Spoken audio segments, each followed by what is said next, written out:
Actually, slow parenting means that we are giving enough time for the child to grow naturally at its own pace. So, the slow parenting has its own advantage. Parents are the pillars of the institution, any institution when we take. But there should be barriers at the same time where teachers has to be free in the classroom to nurture the children. It's not as the requirement of the parents.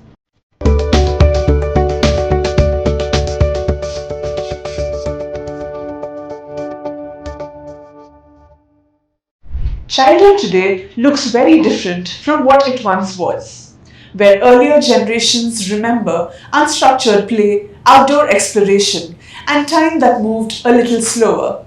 Today's children often grow up with tightly packed schedules, academic expectations, and constant stimulation.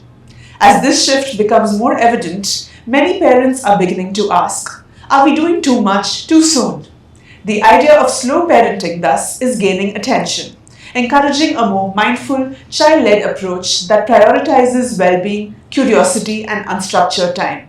But in a competitive world, is slowing down truly the way forward, or does it risk leaving children unprepared? Good afternoon and a warm welcome. You're watching Education News Network. I'm your host Nitya Krishnamurthy, and today's panel discussion focuses on a question that is becoming more relevant than ever. Less pressure, more childhood. Is slow parenting the future? To explore this, we've brought together experienced school principals who engage closely with both children and parents, and thus understand the evolving dynamics of childhood today. Let's begin by welcoming our esteemed panelists. We have with us Ms. Sumana Shenoy, Principal of Vidya Sanskaar International Public School, Bangalore. Welcome, ma'am. We also have Dr. Padmanavaneeth, Principal of Sri Krishna International School, Bangalore. Welcome and thank you both for joining us today. To begin the discussion, I'd first like to invite Ms. Sumana Shenoy. So ma'am, in today's achievement-driven culture, how do you see the balance between academic expectations and preserving a child's sense of joy and childhood? Well, Nitya, you said academic achievement. Yeah. Driven culture. We are of course in an achievement driven culture, but the children are under high pressure and with lot of expectations. And in this world, if schools treat academic excellence and joy of childhood mutually reinforcing factors, then definitely the definition of success would include communication, curiosity and emotional well-being. I feel that academic excellence and joy of childhood must be balanced in a child's life. But how can we achieve it? Is it possible? You know that the child's life is a cycle. The school, then tuition, extracurricular activities, back home. It continues. So, if we give a little room for the child, a little space for the child, where the child gets unstructured play time, definitely this academic excellence and the joy of childhood can be maintained.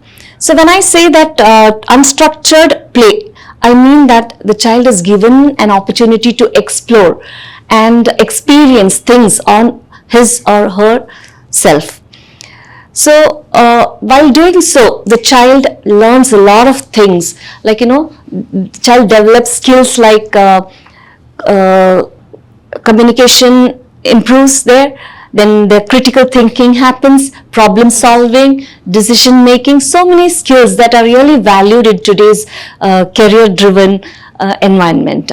So, and giving the space to the children, like, giving project based learning or experiential learning, there is joyful learning happening in the child's life.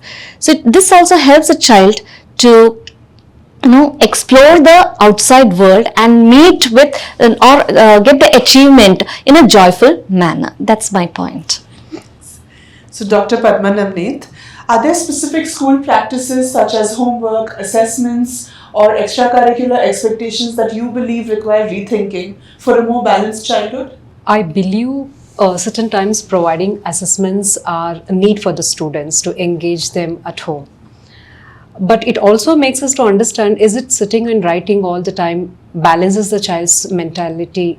But of course, it should be a skill-based assignments has to be given for the child. It should be a practical, not all the time using the books and pen and just writing, or it's a kind of a mug-up. Root learning is not supporting to the children at present generation, what I can say, because most of the time children are spending on gadgets, which they don't even look into what the content in the textbooks. The inquisitivity is so much for the children that they don't even rely in the classroom. But these assignments are, which has been given by the teachers in the classroom, if it is a practical way the children move around and learn certain things which is value based, probably I think that way it definitely will help. At the same time, but it's like where we find most of the time the parents forces us, like, let the children sit and write at home, or it should be minimum 30 minutes where they have to spend. At the same time as like they also relay, like, let the children not spend more time outside playing, which we had it earlier. If you see earlier days, children used to go school and come back and play and relax mentally. But nowadays, physically and mentally, children are being put into four corners where school, tuition, and then come back and complete their work. Children are not getting time to spend with their parents also. So these assignments, I think it's overburdening to the children. Probably, I think we can even stop it. I feel like, which is nowhere is making children to learn. I think project based makes the children to engage with the team, and where they start learning a team building, and they become very strong in understanding, where we find socially children are not withstood among themselves. Socially and economically or emotionally, what we consider now the skills are required, which is imbalanced. They always feel like sitting alone and doing their work, where I think instead of this practical assignments definitely will help the children to move towards the required. So you're saying project-based assessments are important for learning, yes. but apart from that, we need time for peer interaction, Peer for interaction, them to spend yes. time with their parents. True, I agree. Right. Ms. Sumana, I'd like to ask you, do you believe the concept of slow parenting is practical in today's competitive environment, or does it risk leaving children underprepared for future challenges? Yeah. Let us first understand what is slow parenting. So, slow parenting does not mean that things happen at a very slow pace in the child's life. It is, or in a lazy manner. Actually, slow parenting means that we are giving enough time for the child to grow naturally at its own pace. So, the slow parenting has its own advantages, but at the same time, there is a risk associated with slow parenting.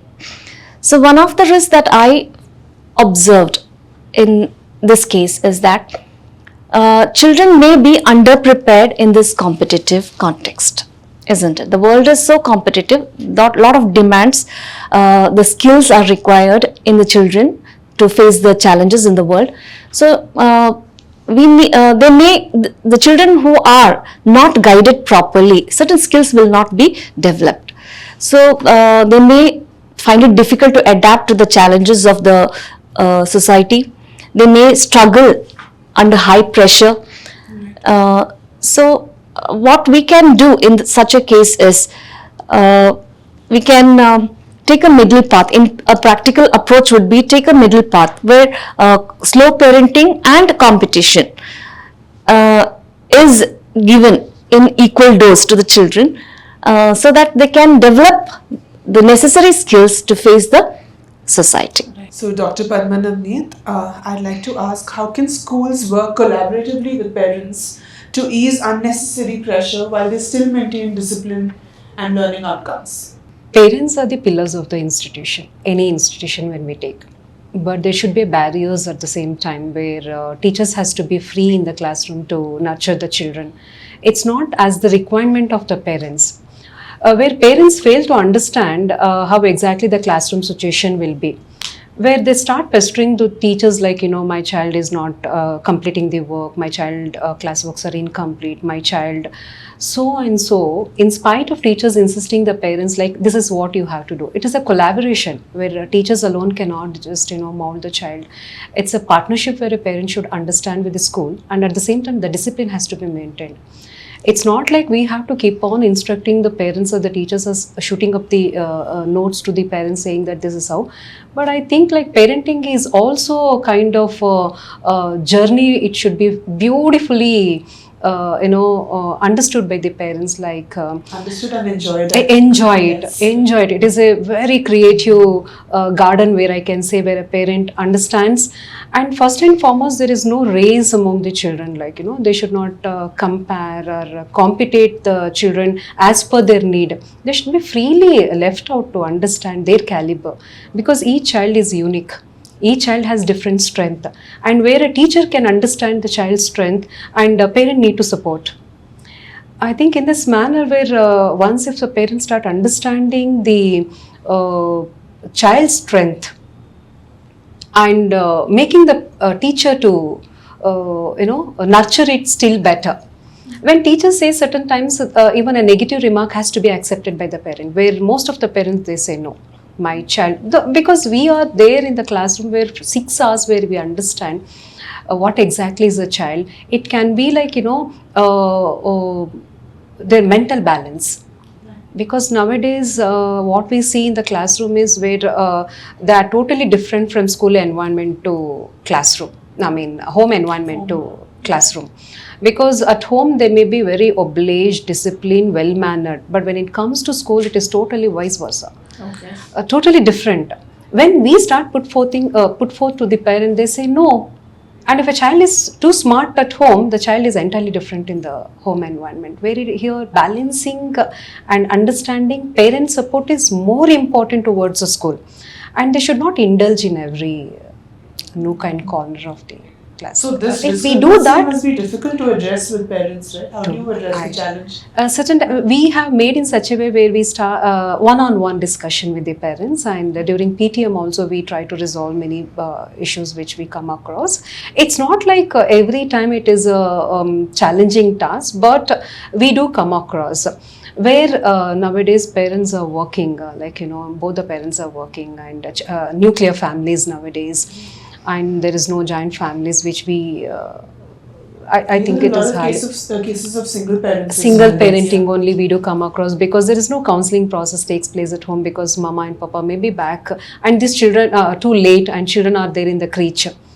Such time we do find difficult way to understand the background. It's kind of a challenging also to make the parents to understand.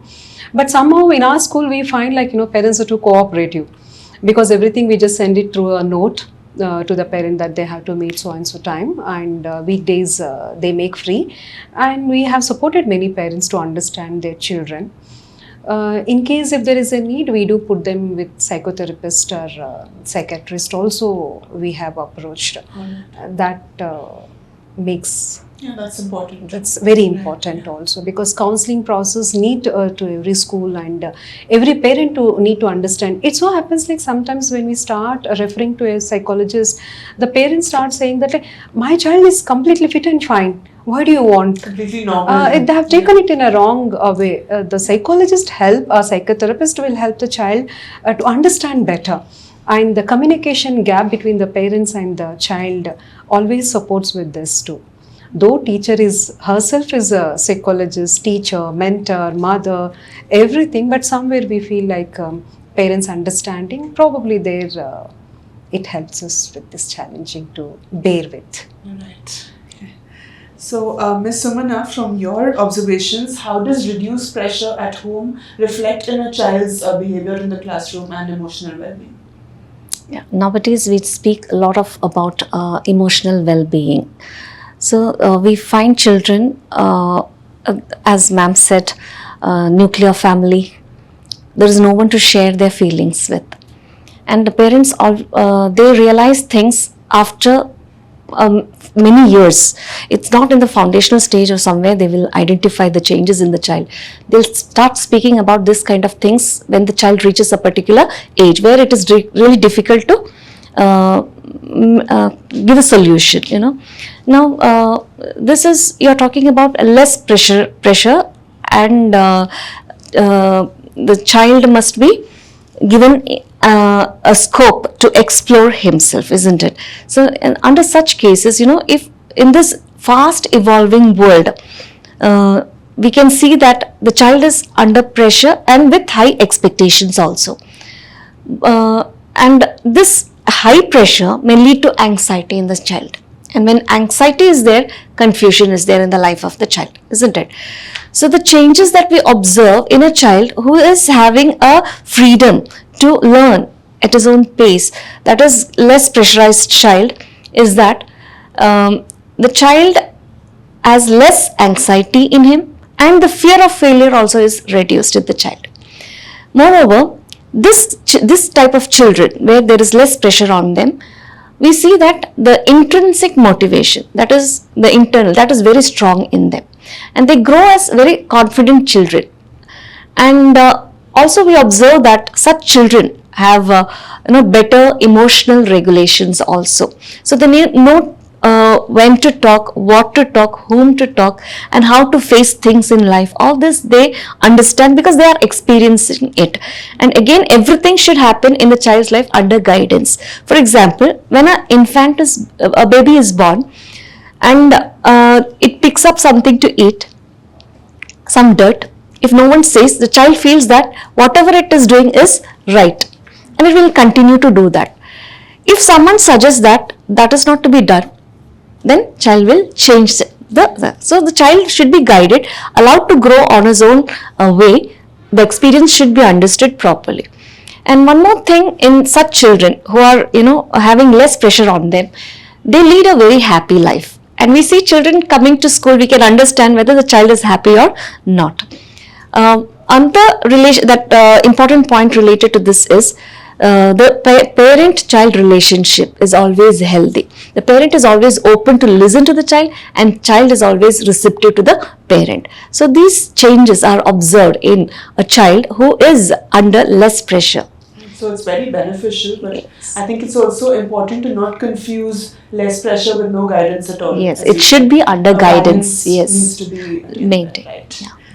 So Dr. Padmanavaneeth, could you please touch upon how parents should focus on enriching their kids' childhood rather than just loading them with academics and rather than just focusing on academics and co-curricular activities? Parenting is an art.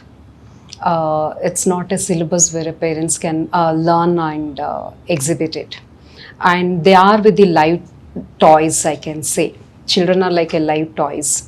The more you start nurturing it, it molds itself the way it needs.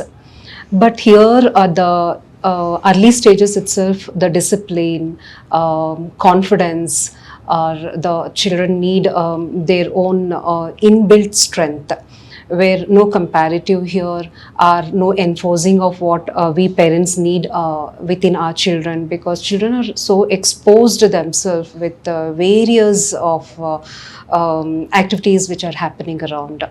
When a child comes back to home and questions to parent to know the answer exactly what, because even a little things matters for a child. And child need to be given a clear picture about it. It's so happening like what we have noticed, what I personally have noticed in my parents is like, they say, "Ma'am, we don't have time." Lack of time there.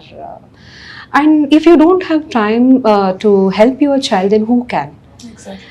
Because when they come to school, hardly children may open up to the teachers during their free time to understand. It can be a negative enforce or positive enforce, but most of the time the child needs the mother, I can say. But once if we snub the child, like when they come with the complete enthu to home, saying like, "Mama, I have achieved this." A hug matters a lot, or sitting next to the child and knowing what the child have done and why the child have got maybe applause or some gifts from the teacher end, or maybe anything. It can be like where a teacher have honored, and the child needs somebody to listen. It's not like where a child understands, okay, I got this and let me place it at home on myself and move away. The child at that early stages feel like expressing to mama or papa, to anybody else. When father and mother, when they don't get the time to listen to the child all the time with their workload, and parents have become so workaholic, like where they don't have a time, even a minute to bear with the children. And such cases we have come across in the school, where they express to the teacher or to their young friend, you know, I went yesterday to share this to mama and mama said, not today, you go, come tomorrow, or later on I listen to you. And we feel so pity to listen to that. I think acknowledgement and appreciation is important in any stage of life. Yes. So especially for kids. It matters. Important, right? It matters a lot. Even we do need appreciation certain times, like, you know, and just imagine at that stage when children go back and where a proper clear picture, if it's not given to the children, it also matters, like basic discipline, getting up on time, and making their own things properly placed, sitting on at a given time. The schedules are very important, and eating habits, placing habits, their plates, books, arranging, everything matters. And from early morning, from their bed to again they go back late night. Probably the schedule times are so important, accurate, where parents should learn this. Like, you know, they log into the school, offices on time. The same thing has to be trained to the children also. This is the time where you have to sit to read. This is the time where you have to play. And these will definitely help to the child to build up a proper, good personality, I can say. Yeah. And I feel this is somewhere it is missing due to the overload of the parents. Gosh, if we had all these giant families where we are not seen much, probably there we had a doctor at home and a counselor at home, because grandparents, they used to take care of everything, tutors at home, every attention of the time of the people's, the child was able to seek it at the right time. So these are all missing, where I feel like, you know, parenting is as an art where they should learn how to, probably it can happen being with their parents, or if grandparents are there, learning through them. How exactly we have to take care. What we have learned from our parents is not happening now, present generation, with the present parents to their children.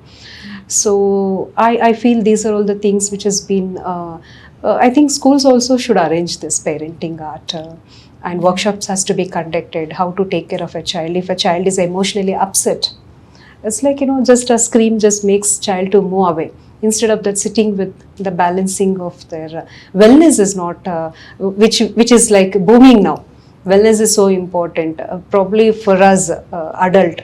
Then children need more than that. So I think time constraint is what the issue is with parents. Yes. Nowadays we find that. Now, what they do is, even for parenting, they have to depend on the AI tools nowadays.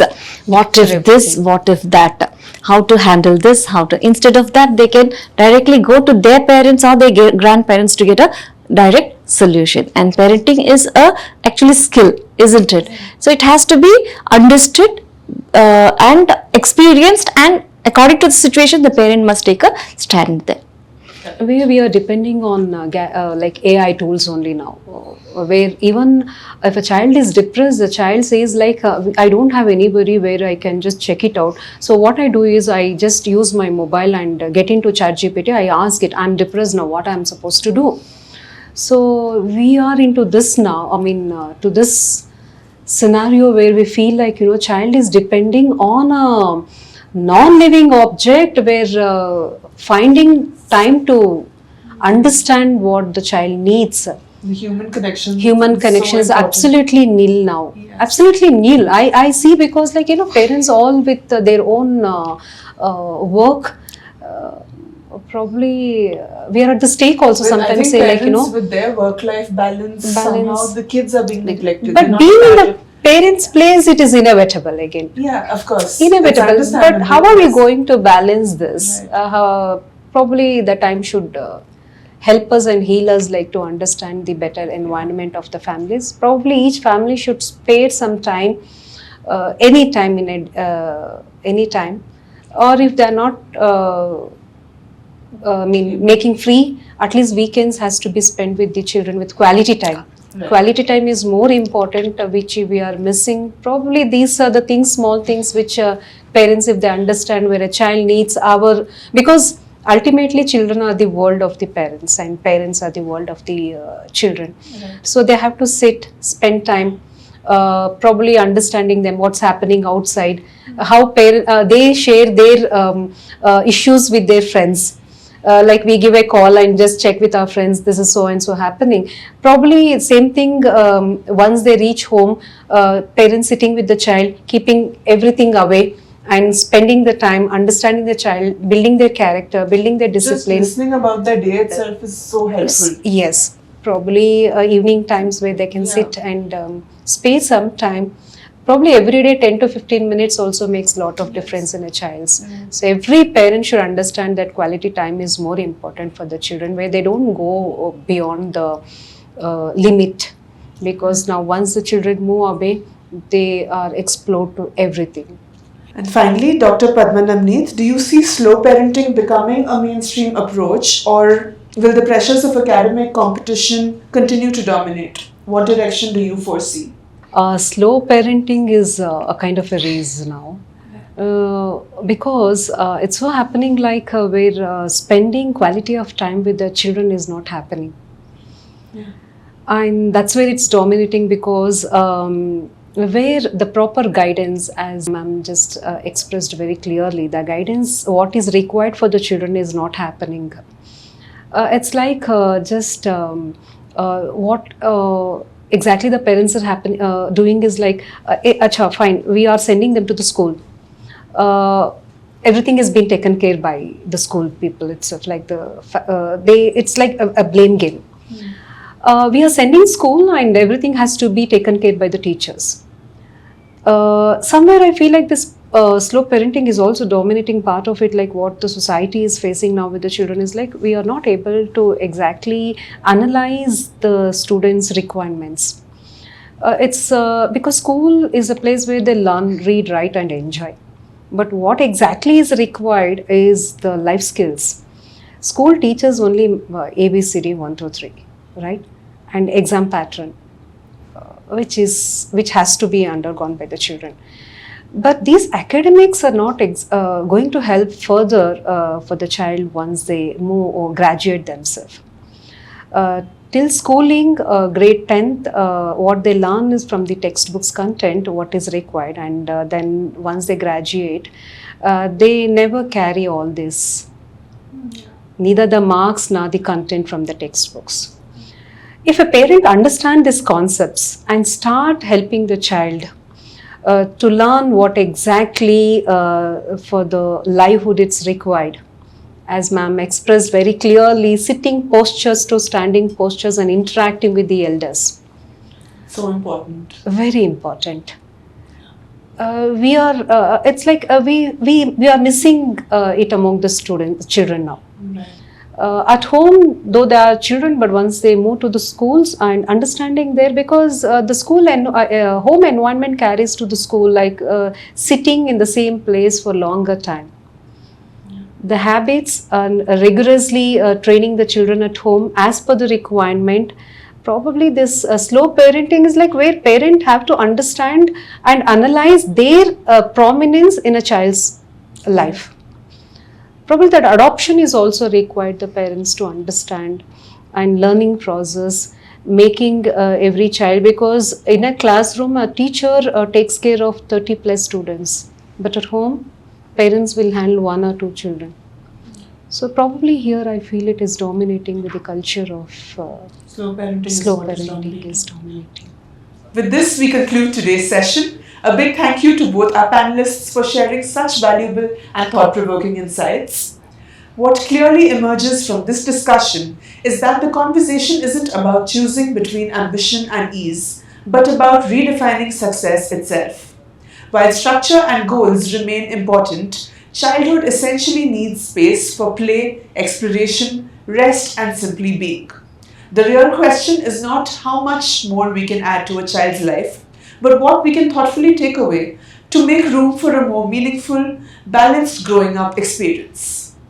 Thank you for watching Education News Network. For more such engaging discussions, do visit our channel, theenn.com, and don't forget to like, share, comment, and subscribe. Signing off, this is Nitya Krishnamurthy.